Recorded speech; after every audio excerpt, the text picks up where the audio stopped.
later. It was that day that I think my career started to take a turn for the best. I ended up taking 7 for 52. Greg Matthews, who was 12th man, went and grabbed my father out of the crowd, dragged him in. I sat with my dad, had a beer and celebrated getting 7 for 52. My name was up on the honour board. The 12th man put some sticky tape up there that said Shane Warne 7 for 52. My name was up there with a lot of great players, which made me feel pretty special. From there I went to England in 1993 and I bowled my first ball to a guy called Mike Gaddy.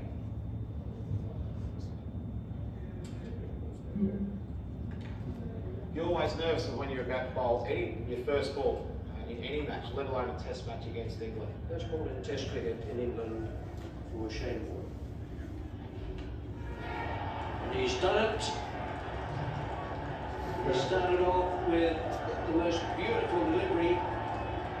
Gaddy has absolutely no idea what has happened to it. Yep, it was a little bit of arse, complete arse, actually a bit of a fluke. But I believe it was just meant to be. But also I think you make your own luck. One of my strengths is working out a strategy to come against most players, to work out what plan I'm actually going to put in place. Working out whether they've got an open stance, got a closed stance, they've got a bottom hand grip, top hand grip, what do they actually like to do? I like to try and find a weakness in the batter. Whether I haven't seen them, I can stand and slip and have a look. Working it out was my strength. And whenever I got to the top of my mark, I'd say, right, I've got my plan, I've worked out what his weakness is. I look around my field, make sure that's all right. Now it's a matter of clearing my mind and about execution. Some days it worked, some days it wouldn't work. Two of the things I used to always have to remind myself was think high, which was my arm when I got a bit tired, to get my arms up, get a bit low, get that up a bit, and also spin up. And that was not to spin the ball down, but to spin the ball up, which would give it a little bit of shape, a bit of curve, and a little bit of bounce. Sometimes it all came together. Look, I was part of some great wins for Australia. We've sailed all over the world. But from a personal point of view, a hat-trick in a Boxing Day test match at the G was pretty amazing. And then leading up to this, taking the first couple of wickets, thinking about, okay, Devon Malcolm's going to come out the bat, and what am I actually going to bowl to him? You think about flipper, leg break, top spinner, wrong, and what am I going to actually bowl? He looked like Robocop with all his padding. I mean, he looked like he was facing 150k delivery, not a spinner. Shane Warne, what a hat-trick.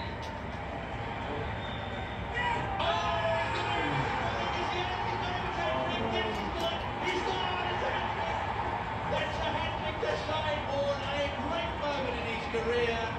What a catch by David Booth. You won't see many better catch than forward short leg than that one. The Aussies are all It was the king on Leeds' birthday too. He was happy, we're all happy. It was an amazing time. And that's, I think, one of the beautiful things about sport, is every time you walk through the gate, you never know what it's going to bring. You know, will I take a hat-trick? You never think you're going to take a hat-trick. I'm going to get 5 for, make 100. Some of us might just play one of those really good shots on 99. But you never think you're going to actually get injured.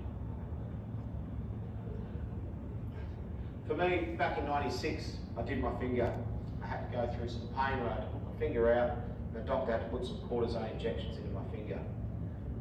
But the hardest thing about it was my finger felt different. The ball felt different in the hand, and it felt different when I bowled.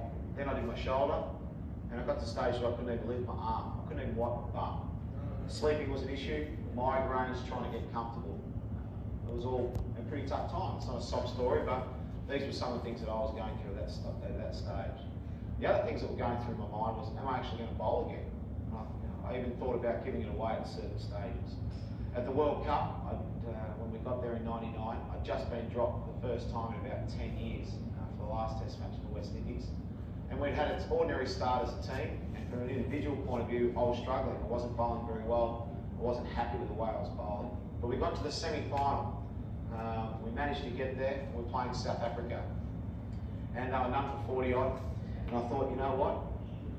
This is it. It's time for me to give them a rip. It's time. If your arm falls off, then let it be. It falls off. If your finger falls off, so be it. I remember standing at the top of my mark and saying, this is it. Come on. Herschel Gibbs was down the other end. And it was time just to bowl a japper. Oh, it's a wonderful delivery from Shane Warne. Clipping the top of off stump.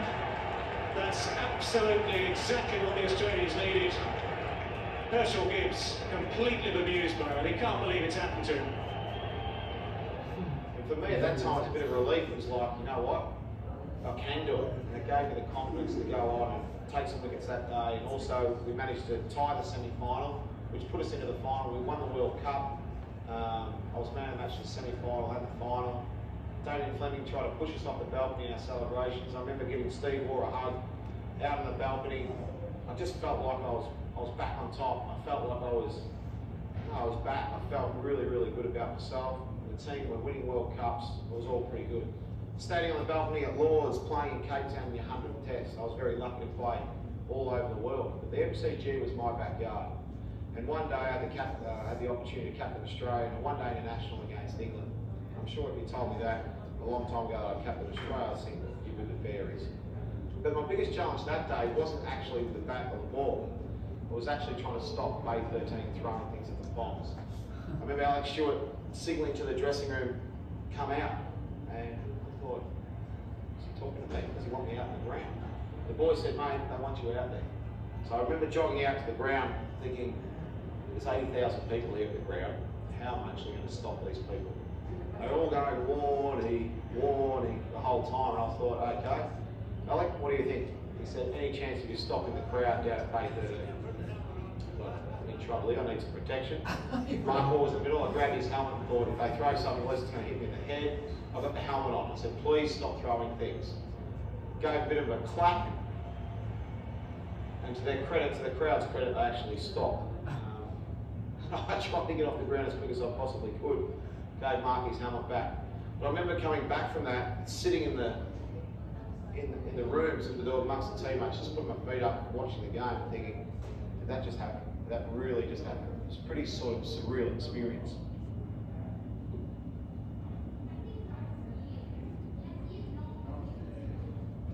It was a bit like my career, an incredible ride. I had an amazing journey. 1 minute, I was one of the lads walking through the members with pies and beers, watching base.